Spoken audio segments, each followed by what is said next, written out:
स्वागत है एक बार फिर से आप सभी का समृद्धि आईएएस के यूट्यूब चैनल पर। आज हम लोग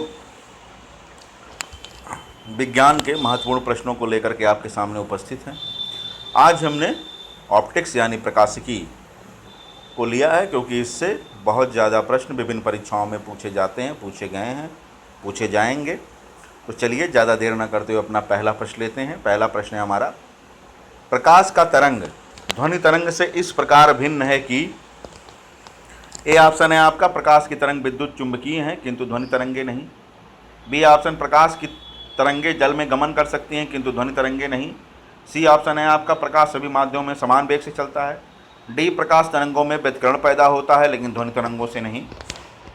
इसको आप सभी लोग बताने का प्रयास करें।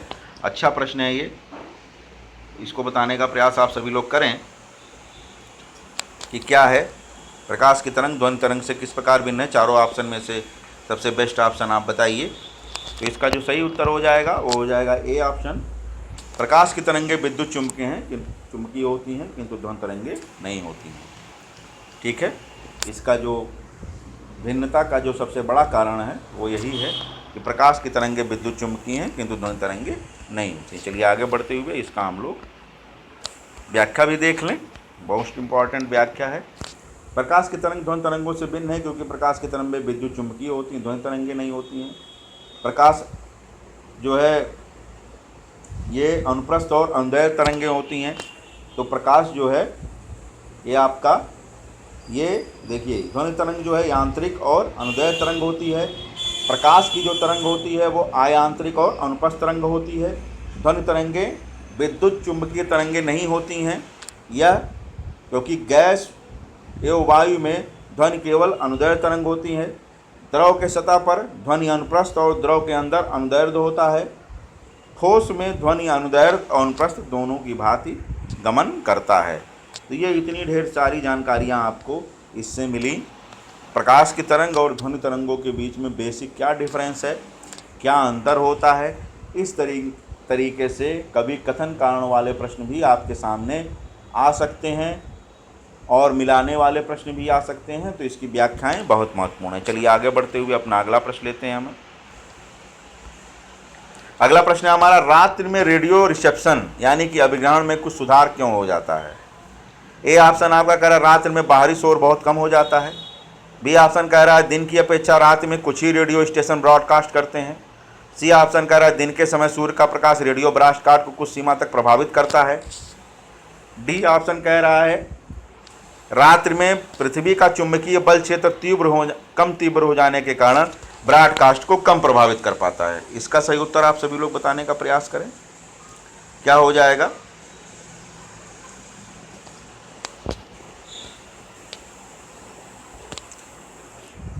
रात्रि में आप लोग देखते होंगे कि रेडियो रिसेप्शन में सुधार हो जाता है। जैसे हम लोग पकड़ाते हैं रेडियो में बैंड वगैरह, तो दिन में कुछ दिक्कत करता है लेकिन रात में बहुत बढ़िया पकड़ता है।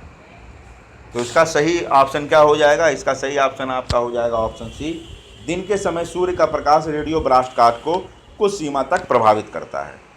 तो इसका सही उत्तर यही हो जाएगा। चलिए आगे बढ़ते हुए इसकी व्याख्या भी हम लोग देख लें।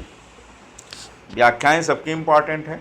रात्रि में रेडियो रिसेप्शन में कुछ सुधार हो जाता है क्योंकि दिन के समय सूर्य का प्रकाश कुछ सीमा तक प्रभावित करता है रेडियो ब्रॉडकास्ट को, क्योंकि श्रव्य अथवा वीडियो संकेतों को एक स्थान से सभी दिशाओं में या किसी एक ही दिशा में फैलाना यह ब्रॉडकास्टिंग कहलाता है। उसी को ब्रॉडकास्ट कहते हैं। आप लोग देखते होंगे बड़ी बड़ी छतरियाँ लगी होती हैं, उन्हीं छतरियों से ब्रॉडकास्ट होता है। और जो दूरस्थ स्थान होते हैं, दूर का ऐसे जो स्थान होता है उस पर इन संकेतों को एक उपयुक्त विधि से जो है ग्रहण किया जाता है, उसको ग्रहण भी किया जाता है। सिग्नल वगैरह होते हैं, छतरियाँ होती हैं घर पे, उससे जो है इन ब्रॉडकास्ट संकेतों को ग्रहण किया जाता है। और रेडियो का मीटर घुमाकर बजाना ये अनुनाद के सिद्धांत पर आधारित है। रेडियो का जो हम लोग मीटर घुमाते हैं, इधर से उधर करते हैं, आप लोग देखते होंगे रेडियो में एक रिसीवर भी लगा होता है, छोटा सा एंटीना होता है। उस एंटीने को जो हम लोग ऊपर कर देते हैं तो उससे क्या होता है, ब्रॉडकास्टिंग अच्छी हो जाती है। चलिए आगे बढ़ते हुए, ध्वनि का तारतम्य या तीक्ष्णता का निर्धारण ध्वनि किससे होता है। ध्वनि का तारतम्य मोस्ट इंपॉर्टेंट प्रश्न है ये। पिच, ध्वनि का तारतम्य किस पर निर्भर करता है। ए के वेग से होता है, बी के आयाम से ज्ञात होता है, सी की आवृत्ति से होता है, डी की प्रबलता से होता है। ध्वनि में जो चारों ऑप्शन आपके बताए गए उसमें तारतम्य किस पे निर्भर होता है, इसको आपको बताना है। तो आप लोग जान लीजिए, ध्वनि का जो तारतम्य या पिच होता है वो फ्रीक्वेंसी से निर्धारित होता है, आवृत्ति से निर्धारित होता है।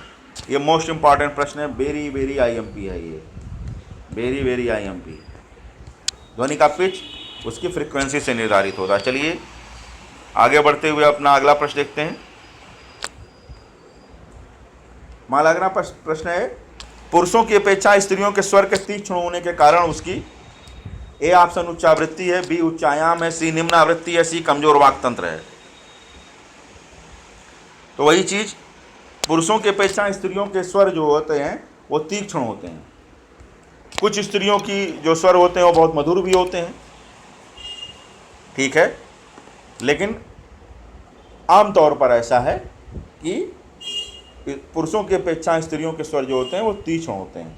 तो इसका कारण जो हो जाएगा वो हो जाएगा वही उच्च आवृत्ति है, क्योंकि आवृत्ति उच्च होती है। चलिए आगे बढ़ते हुए देखते हैं हम लोग। पुरुषों की अपेक्षा स्त्रियों के स्वर तीक्ष्ण होने के कारण उसकी उच्च आवृत्ति है। लड़कियों की आवाज़, मच्छर की बिनबिनाहट। आप देखिए, शेर का दहाड़ना उतना बुरा नहीं लगता है जितना बुरा मच्छर की बिनबिनाहट। आप सो रहे हो और मच्छर भन करके चला जाए तो आपको बड़ा बुरा लगता है। चिड़ियों की चहचहाट, ये सब पतली ध्वनि के उदाहरण हैं, क्योंकि इनकी आवृत्ति और पिच इनका अधिक होता है। फ्रीक्वेंसी और पिच दोनों अधिक होता है। मच्छर का जो भिनभिनाता है वो इसलिए आपको बुरा लगता है क्योंकि वो एक ही सेकंड में जो है काफ़ी बार उसकी फ्रीक्वेंसी इतना ज़्यादा होती है पंखों की फड़फड़ाहट से कि वो हवा से टकराने के कारण उसमें से एक ध्वनि निकलने लगती है। पुरुषों की आवाज़, शेर की दाड़, मेढक का टर्राना, ये सब मोटी ध्वनि के उदाहरण हैं, क्योंकि इनकी आवृत्ति और तारत्व निम्न होता है। तारत्व का अधिक होना पतली एवं कम होना मोटी ध्वनि का उदाहरण है। तो इस नाते अगर तारत्व अधिक होगा तो पतली ध्वनि होगी, तारत्व कम होगा तो मोटी ध्वनि होगी, और ये फ्रीक्वेंसी पे डिपेंड होता है। चलिए आगे बढ़ते हैं हम लोग। ध्वनि की प्रबलता का निर्धारण। फिर अगला प्रश्न है हमारा, ध्वनि की प्रबलता का निर्धारण उसके आयाम से करते हैं, आवृत्ति से करते हैं, तरंगदैर्घ्य से करते हैं या वेग से करते हैं। इसमें आपको बताना है ध्वनि की प्रबलता का निर्धारण किससे होता है। ध्वनि की प्रबलता का निर्धारण उसके आयाम से, आवृत्ति से, तरंगदैर्घ्य से, वेग से, ये आपको बताना है। तो ध्वनि की प्रबलता का जो निर्धारण होता है उसके आयाम से होता है, एम्पलीट्यूड होता है, एम्पलीट्यूड से होता है। ध्वनि की प्रबलता का निर्धारण उसके एम्पलीट्यूड से होता है। ये बहुत ध्यान में आप लोग रखिएगा। जैसे देखिए ऊपर जो बताया कि उच्च आवृत्ति है और ध्वनि का तारत्व या तीक्ष्णता उसकी फ्रीक्वेंसी से होता है, ये ध्यान लिखिए। ध्वनि का तारत्व या तीक्ष्णता उसकी फ्रीक्वेंसी से होता है। बार बार इसलिए कहता हूँ क्योंकि आप लोग भूल जाएंगे, गलत करके चले आएंगे। तो तारत्व जो है वो फ्रीक्वेंसी पे निर्धारित होता है, ये ध्यान में रखिएगा, आवृत्ति पे निर्धारित होता है। और प्रश्न में हमारे जो पूछ रहा है प्रबलता का निर्धारण किससे होता है, तो प्रबलता का निर्धारण उसके एम्पलीट्यूड से होता है, आयाम से होता है। ध्वनि का अधिकतम वेग पूछ रहा है, कई बार यह प्रश्न आया है। ध्वनि का अधिकतम वेग ए निर्वात में होता है, वायु में होता है, जल में होता है, इस्पात में होता है। पूछ रहा है ध्वनि का अधिकतम वेग किसमें होता है, निर्वात, वायु, जल और इस्पात। ये पूछा है आपसे, मोस्ट इंपॉर्टेंट प्रश्न है, कई बार परीक्षाओं में आया है। तो सबसे ज़्यादा ध्वनि का वेग इस्पात में होता है, इस्पात में ध्वनि का वेग होता है। तो ध्वनि का वेग देख लीजिए किस किस में कितना होता है। ध्वनि का वेग सबसे ज़्यादा इस्पात में होता है, वायु में 332 मीटर पर सेकंड, ये आपको पता ही हुआ है, तमाम लोग जो है न्यूमेरिकल लगाते होंगे। जल में 1493 मीटर पर सेकंड, कांच में 5640 मीटर पर सेकंड, लोहा में 5960 मीटर पर सेकंड। तो ध्वनि की चाल जो होती है वह किसी पदार्थ, जो कोई पदार्थ है, माध्यम की प्रत्यास्थता और घनत्व पर निर्भर करती है। ध्वनि की चाल किसी भी पदार्थ में जिसमें वो चल रही है, वो माध्यम की जो इलास्टिसिटी होती है और उसकी जो डेंसिटी होती है उस पर निर्भर करता है। जैसे कभी आप लोग अगर रेलगाड़ी, जहाँ अगर कई पटरियाँ हो तो आप उसमें कान लगा के सुनेंगे, तो आपको अगर रेलगाड़ी बहुत दूर भी है तो भी हल्की हल्की ध्वनि आपको लगने लगेगी क्योंकि ट्रेन आ रही है। चलिए अगला प्रश्न हमारा है ध्वनि उच्चतम वेग से। ए ऑप्शन है आपका 0 डिग्री सेंटीग्रेड पर शुष्क वायु में गमन करती है, बी 30 डिग्री सेंटीग्रेड पर शुष्क वायु में गमन करती है, सी 0 डिग्री सेंटीग्रेड पर आर्द्र वायु में गमन करती है, डी 30 डिग्री सेंटीग्रेड पर आर्द्रवायु में गमन करती है। ये आपको बताना है। ध्वनि का उच्चतम वेग किसमें होता है? ध्वनि उच्चतम वेग से, तो इसका जो सही उत्तर हो जाएगा वो 30 डिग्री सेंटीग्रेड आर्द्रवायु में गमन करती है। ध्वनि आप जान लीजिए कि आप देखते होंगे जब बरसात हो जाती है आवाज़ दूर तक सुनाई देती है। जैसे बरसात ना हुई हो तो ट्रेन की ध्वनि सुनिए, ट्रेन का जो हॉर्न होता है वो सुनिए, और जब बारिश हो जाए तो आपको काफ़ी दूर तक सुनाई देती है। ऐसा इसलिए होता है क्योंकि माध्यम के जो कण होते हैं जो ध्वनि को आगे जाने में रोकते हैं, वो सारे कण जो है बारिश वगैरह साफ़ हो जाते हैं। इसीलिए जब नमी होती है हवा में तो उसमें जो है वायु या ध्वनि जो होती है वो तेज़ी से गमन करती है, ध्वनि तेज़ी से गमन करती है। तो इसका जो सही उत्तर हो जाएगा 30 डिग्री सेंटीग्रेड पर आर्द्रवायु में गमन करती है। चलिए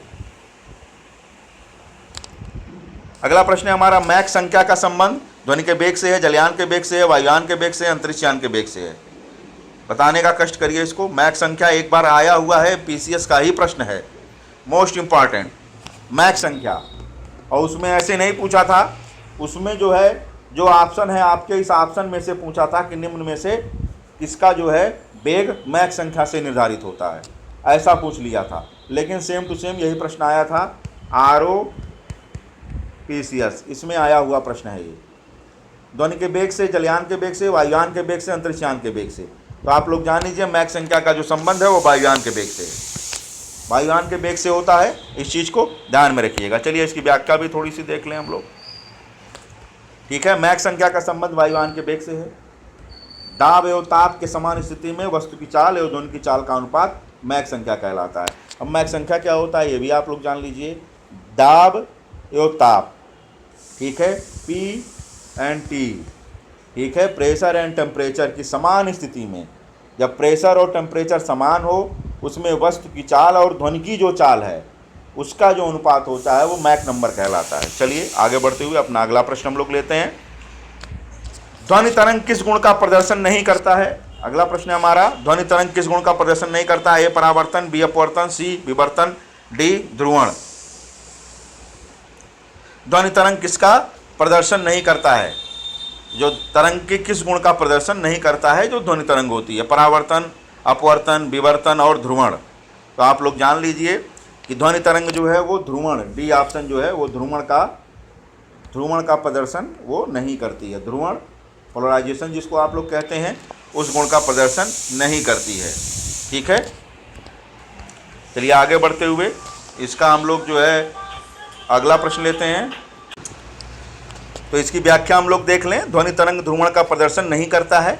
परावर्तित ध्वनि का सुनना प्रतिध्वनि कहलाता है और प्रतिध्वनि सुनने के लिए श्रोता और परावर्तक के सतह की न्यूनतम दूरी जो है वो 17 मीटर होनी चाहिए। ये आया हुआ प्रश्न है, बहुत इंपॉर्टेंट प्रश्न है कि प्रतिध्वनि सुनने के लिए श्रोता और परावर्तक सतह के बीच की न्यूनतम दूरी जो है वो आपकी 17 मीटर होनी चाहिए। चलिए अगला प्रश्न है हमारा, प्रतिध्वनि मूल ध्वनि से अलग तब सुनाई पड़ती है जब ध्वनि स्रोत और परावर्तक सतह के मध्य न्यूनतम अंतराल 10 मीटर, 17 मीटर, 34 और 100 मीटर हो। ऊपर मैंने बता ही दिया, व्याख्या में आप लोगों ने देख ही लिया। तो इसका जो सही उत्तर हो जाएगा वो हो जाएगा 17 मीटर। 17 मीटर हो जाएगा। प्रतिध्वनि मूल ध्वनि से अलग तब सुनाई पड़ती है जैसे आप कभी कभी पहाड़ पे पहुंच जाएं या घाटियों में जब आप चिल्लाते होंगे तो आपको अपनी ही आवाज़ लौट के वापस आती हुई ऐसी महसूस होती है। तो ध्वनि स्रोत और परावर्तक सतह के मध्य जब न्यूनतम दूरी आपका 17 मीटर होगी तभी प्रतिध्वनि जो है वो मूल ध्वनि से अलग सुनाई पड़ती है। चलिए अगला है आपका, चमगादड़ अंधकार में भी उड़ सकते हैं क्योंकि वे अंधकार में सुगमता देख सकते हैं। उनके नेत्र का तारा पुतली बहुत बड़ा होता है। वो अपने द्वारा उत्पन्न परावर्तक तरंगों की सहायता से अपना मार्गदर्शन पाते हैं। सभी पक्षी ऐसा करने में समर्थ हैं।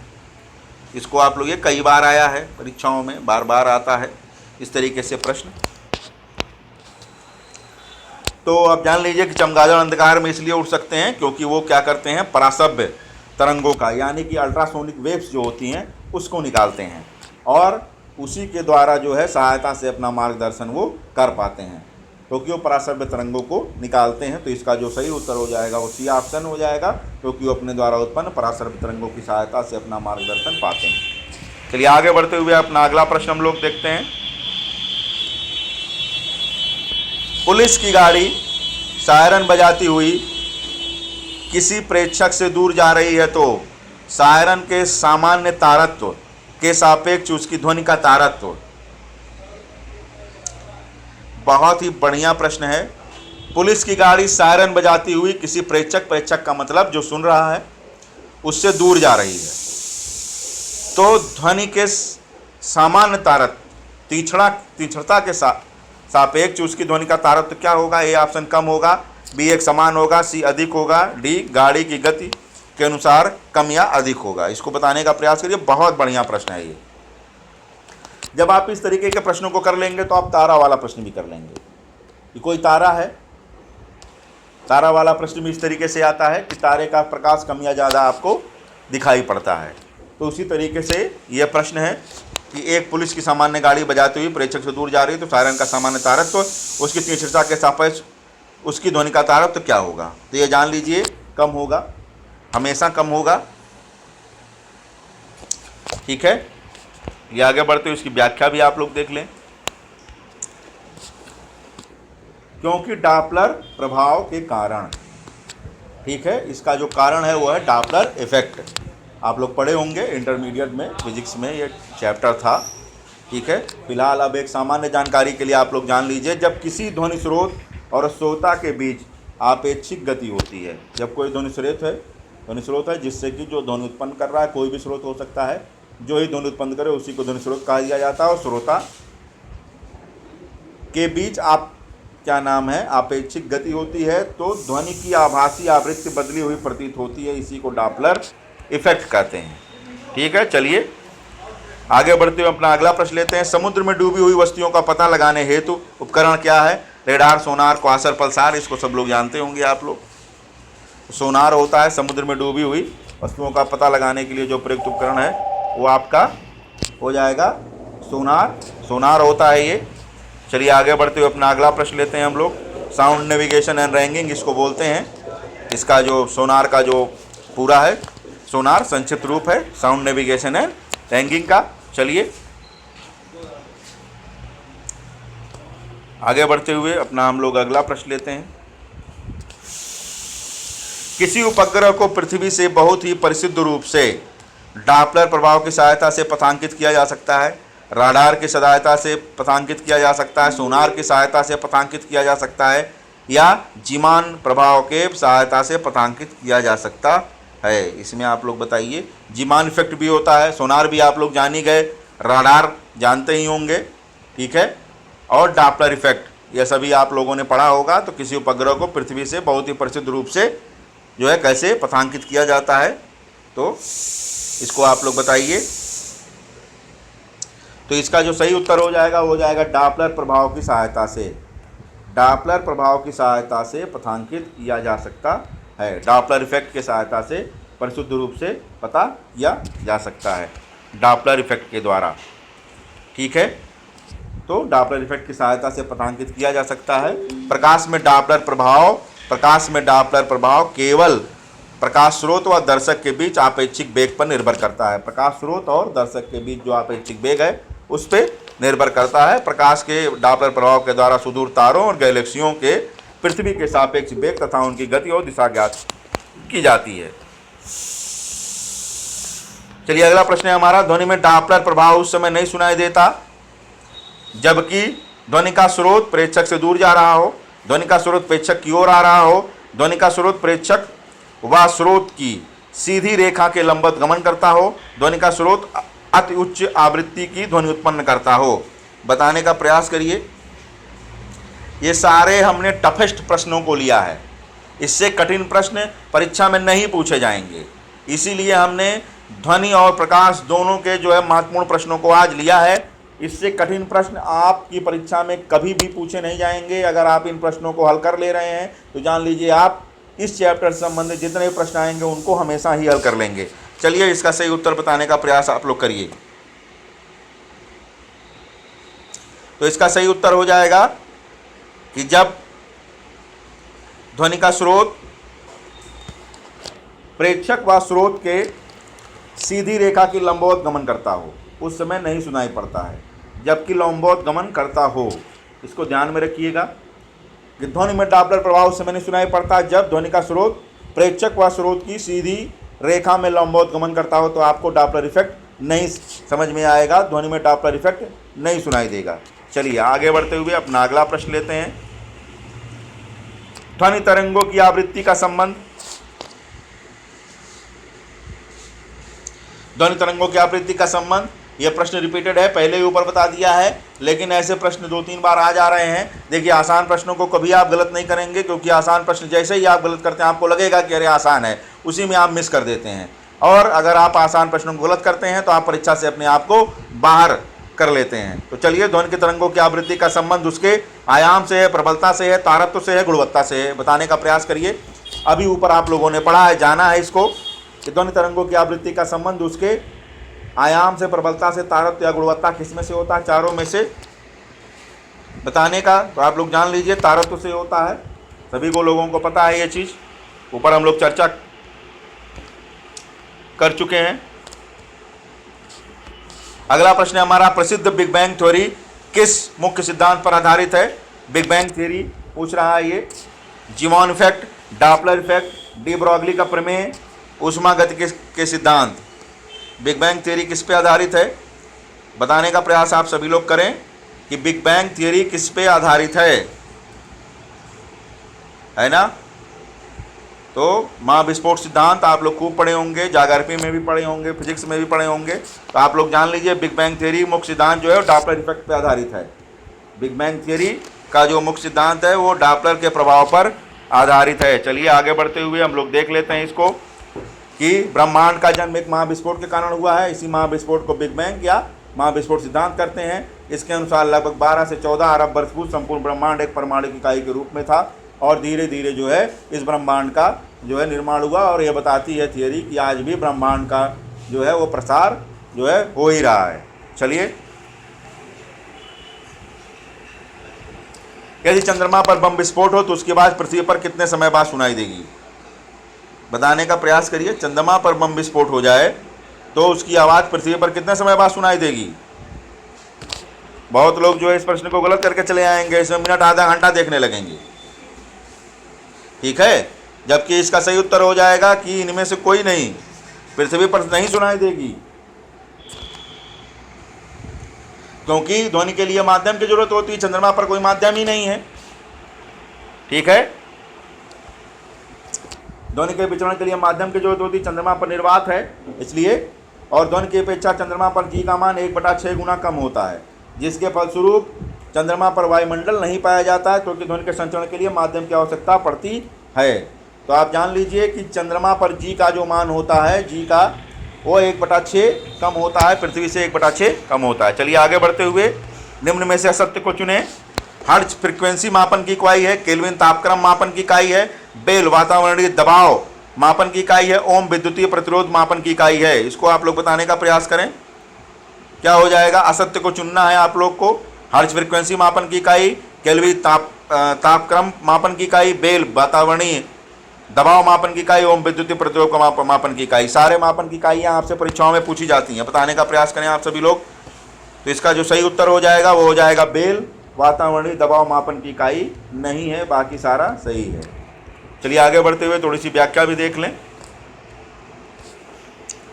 बेल वातावरणीय दबाव मापन की इकाई नहीं है, हर्ट्ज फ्रीक्वेंसी की है, केल्विन तापक्रम की, ओम विद्युत प्रतिरोध की। बेल जो है वह ध्वनि तीव्रता का मात्रक है, बेल ध्वनि तीव्रता का मात्रक है। अब देखिए ये भी जान लीजिए, ये बहुत इंपॉर्टेंट आता है। सामान्य बातचीत 60 dB की होती है, टेलीफोन की डंकी 80 dB की होती है, हेयर ड्रायल या जो लॉन मूवर होता है, हेयर ड्रायल जो महिलाएं चलाती हैं बाल सुखाने के लिए, वो 90 dB पे ध्वनि करता है। ट्रैक्टर 96 dB होता है, बुलडोजर 105 dB होता है, एम्बुलेंस का जो सायरन होता है 120 dB होता है, रॉकेट जब लॉन्च होता है 180 dB पर होता है, और जेट इंजन टेक ऑफ जब करता है 140 dB पर होता है। तो ये आप लोग ध्यान लेंगे, कई बार परीक्षाओं में ये प्रश्न पूछे गए हैं। चलिए आगे बढ़ते हुए, ध्वनि की तरंग है क्या होती है? अनुदैर्ध्य, तिर्यक या तिरछी, कभी तिर्यक कभी लंबवत, कभी लंबवत कभी तिर्यक। बताने का प्रयास करें। आसान प्रश्न है। अभी ऊपर इन सारे प्रश्नों की चर्चा की गई है। तो ध्वनि की जो तरंग होती है वो अनुदैर्ध्य होती है, हमेशा ध्यान में रखिएगा। ध्वनि तरंग अनुदैर्ध्य है और प्रकाश की तरंग अनुप्रस्थ है। ध्वनि तरंगों में क्या होता है, पोलराइजेशन नहीं होता है, इसीलिए क्योंकि वो अनुदैर्ध्य हैं। अगर अनुप्रस्थ होता तो उन्हें पोलराइजेशन का गुण पाया जाता। ठीक है, इसकी व्याख्या भी आप सभी लोग देख लें। ध्वनि की तरंग अनुदैर्ध्य तरंग है। ध्वनि किसी माध्यम में जल, वायु, ठोस में अनुदैर्ध्य के बाद काम करता है। अनुप्रस्थ तरंगों की बात ठोस में भी गमन करता है। जब ठोस में चलेगा तो अनुप्रस्थ की तरह चलेगा। ठीक है, और ध्वनि तरंग निर्वात में गमन नहीं करती है। ठीक है, अनुदैर्ध्य तरंग माध्यम के समानांतर संपीड़न और विलरण के रूप में, जो अनुप्रस्थ तरंगें होती हैं आप लोगों को पता होगा संपीड़न और विलरण के रूप में एक स्थान से दूसरे स्थान पर गमन करती हैं। ठीक है, चलिए हमारे टेलीग्राम का लिंक है ये @समृद्धि IAS। आप सभी लोग टेलीग्राम को जरूर ज्वाइन करिए। हमारे सारे वीडियोस, तमाम नोट्स, इस समय उत्तर प्रदेश विशेष के नोट्स और करंट के नोट्स उसमें दिए जा रहे हैं, जो आरोग्य परीक्षा के लिए बहुत महत्वपूर्ण है। संदीप सर के द्वारा आपके लिए जो है आरोग्य का करंट और उत्तर प्रदेश विशेष की श्रृंखला चलाई जा रही है, और बाकी महत्वपूर्ण प्रश्नों की श्रृंखला मेरे द्वारा चलाई जा रही है। श्रृंखला लगातार जारी रहेगी। चैनल को लाइक, सब्सक्राइब, शेयर जरूर करिएगा। हमारे यूट्यूब चैनल से आप लोग जरूर जुड़िए। आज के लिए इतना ही, मिलते हैं कल एक दूसरे वीडियो के साथ। बहुत बहुत धन्यवाद।